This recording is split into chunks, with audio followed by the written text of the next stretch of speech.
बिस्मिल्लाहिर्रहमानिर्रहीम। আসসালামু আলাইকুম বোনেরা আমার এবং ভাইয়েরা আমার, আজকে একটা রেসিপি দেখাবো। এখানে প্রায় 100 জন মানুষের রান্নার আয়োজন। এখন আমি ডাউলটা কীভাবে রাঁধতে হয়, মুগ ডাল, সেটা আপনাকে আমি দেখাচ্ছি। এই দিচ্ছি রসুন বাটা, এই দিচ্ছি আদা বাটা,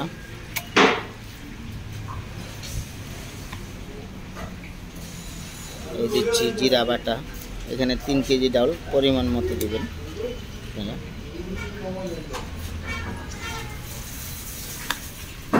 এই দিচ্ছি বাদাম বাটা, এটা পেস্তা বাদাম বাটা,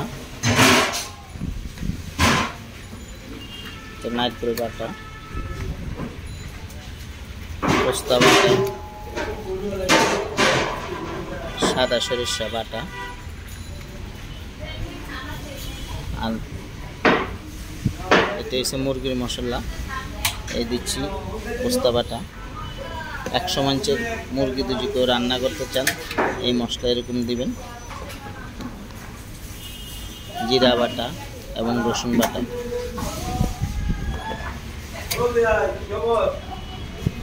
এখানে তো নারকেল বাটা, সরিষা বাটা, বাদাম বাটা, পোস্তা বাটা।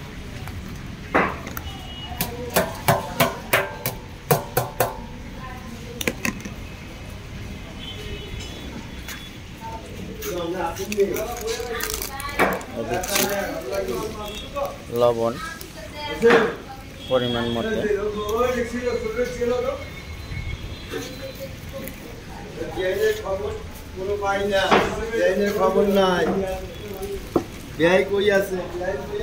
মুরগিতে দিচ্ছি পরিমাণ মতো, লাগলে দেওয়া যাবে।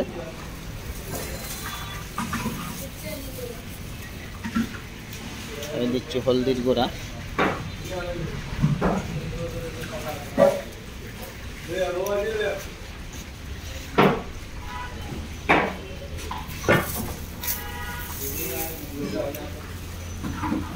এই মুরগিতেও দিয়ে দিচ্ছি হলদির গুঁড়া।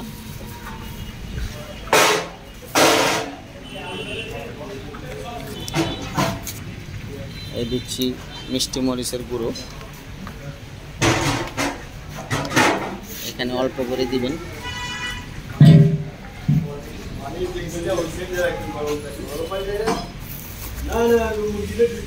লং এলাচি, দারচিনি,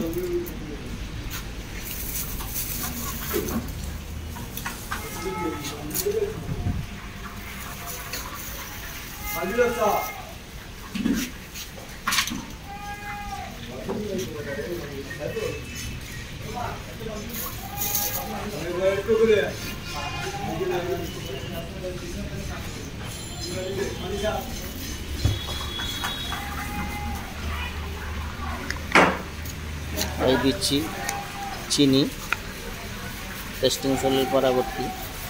অনেকে টেস্টিং সল্ট ব্যবহার করে, আমি চিনি ব্যবহার করি।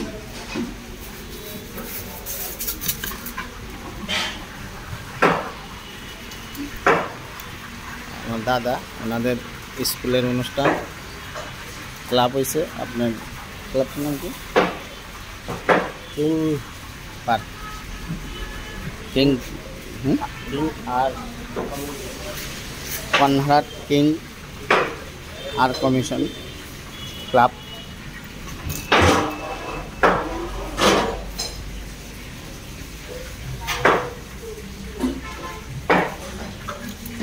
যেহেতু আপনি লাল মরিচের গুঁড়ো কম দিয়েছেন, কাঁচা মরিচের সংখ্যা একখানা বাড়াই দিবেন। আপনি এখানে ডাল দেখি পরিমাণ মতো দিবেন।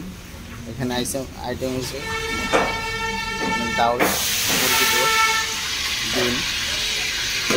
যে আমার মোস্তফা ভাই ডিমগুলা বাজতেছে এবং মুরগিগুলা ফ্রাই করতেছে।